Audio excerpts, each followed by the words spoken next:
मैं हमણાં રસ્તામાં આવતો હતો ત્યારે મેં બાપુને કીધું કે મને સમાચાર મળ્યા કે ત્યાં આગળ વરસાદ ખૂબ છે, એટલે મને નાના બાપુએ કીધું કે ભજન કરવાના છે જીગાભાઈ. બાપુએ વાત કરી છે કે પ્રોગ્રામ બનતો રહેશે ને આજ બીજ છે એટલા માટે.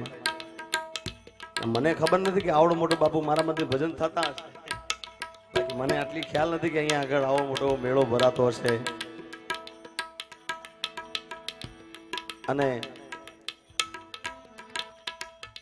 બાકી મેં તો કેન્સલ કર્યું હતું. મેં કીધું કદાચ વરસાદ હોય ને ત્યારે ધક્કો ખાઈને પાછું આવું, પણ બાપાની ઈચ્છા હોય અને એટલા માટે એક બે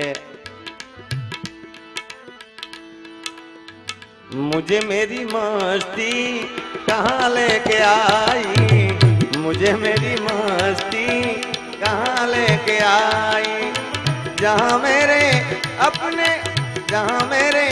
अपने सिवा कुछ न आई, मुझे मेरी मस्ती देवराज धाम में लेके आई, मुझे मेरी मस्ती यहाँ लेके आई. आ मौज लेना है यार मारा बाप.